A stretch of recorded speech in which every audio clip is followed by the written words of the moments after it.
Hello प्यारे विद्यार्थियों, स्वागत है आपका अपने YouTube चैनल पर। आज हम कक्षा 3 पहल हिंदी कार्य पुस्तिका में कार्यपत्रक 31 से लेकर 35 तक हल करेंगे। तो चलो आइए देखते हैं। कार्यपत्रक 31 में दक्षता है व्यवहारिक व्याकरण यानी अनुस्वार एवं अनुनासिक शब्दों को समझकर लिख पाना।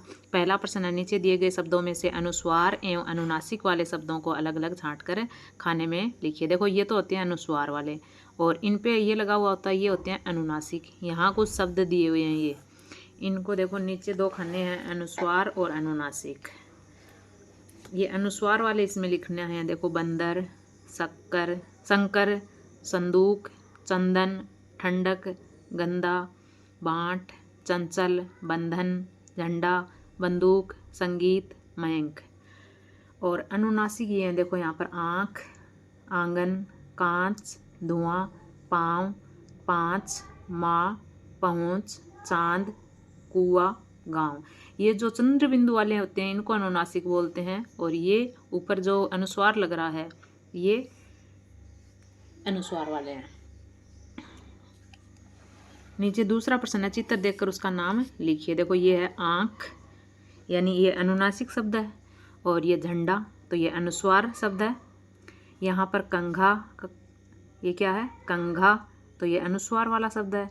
और बंसी या बांसुरी, बांसुरी अनुनासिक है और बंसी अनुस्वार वाला शब्द है। अगला कार्यपत्रक देखते हैं 32 का।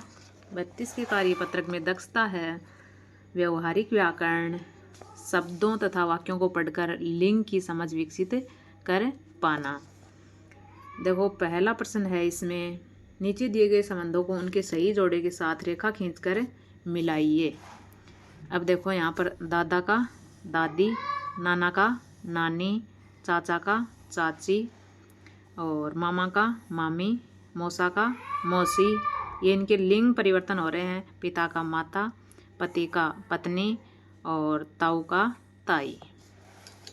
अगला देखते हैं दूसरा प्रश्न, नीचे दिए गए शब्दों में से उचित शब्द छांटकर जोड़ा बनाइए। देखो लड़का का लड़की, नौकर का नौकरानी,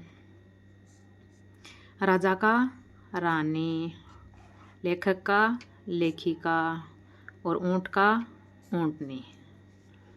ये हो गया कार्यपत्रक 32। अगला कार्यपत्रक देखते हैं 33 का, 33 की वर्कशीट। उससे पहले अगर आपको हमारा वीडियो पसंद आ रहा हो तो प्लीज़ लाइक ज़रूर कीजिए। चैनल को सब्सक्राइब नहीं किया तो प्लीज़ चैनल को सब्सक्राइब ज़रूर करें। और बाकी के कार्यपत्रकों के हल से संबंधित वीडियो आपको चैनल की प्लेलिस्ट में मिल जाएंगे, आप वहाँ से देख सकते हैं। कार्यपत्रक 33 में दक्षता है व्यवहारिक व्याकरण यानी एकवचन एवं बहुवचन शब्दों की पहचान कर पाना। नीचे दिए गए चित्रों को देखकर उनके नाम एकवचन एवं बहुवचन के रूप में लिखिए। देखो गाड़ी की बहुवचन क्या होगा, गाड़ियाँ। चटाई का चटाइयाँ, जलेबी का जलेबियाँ, पत्ता का पत्ते, लड़की का लड़कियाँ, और मटका का मटके, किताब का किताबें।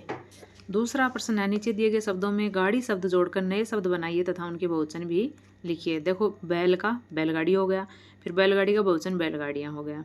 रेल का रेलगाड़ी, और रेलगाड़ी का बहुवचन रेलगाड़ियाँ। माल का मालगाड़ी, और बहुवचन हो गया मालगाड़ियाँ। फिर है मोटर, तो मोटर के आगे गाड़ी जोड़ेंगे तो मोटर गाड़ी, और मोटर गाड़ी का बहुवचन हो जाएगा मोटर गाड़ियाँ।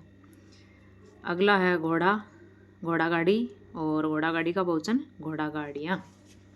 अगला कार्यपत्रक देखते हैं 34 का, दक्षता रहेगी व्यवहारिक व्याकरण यानी विलोम शब्द की समझ विकसित कर पाना। पहला प्रश्न है, रिक्त स्थानों की पूर्ति पहले वाक्य के रेखांकित शब्द के विपरीत अर्थ वाले शब्द से कीजिए। देखो विपरीत अर्थ यानी विलोम शब्द को बोलते हैं। अब देखो जो पहला वाक्य है उसमें जो रेखांकित शब्द है उसका विपरीत अर्थ यानी विलोम शब्द लिखना है। जैसे नमन धीरे धीरे चलता है, धीरे धीरे का क्या होगा, तेज तेज। अमन तेज तेज दौड़ता है।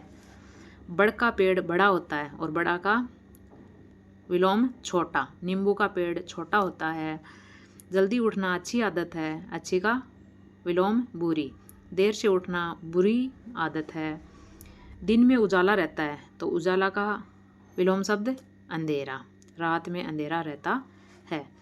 बगुला सफ़ेद होता है, तो सफ़ेद का विलोम काला। कौवा काला होता है।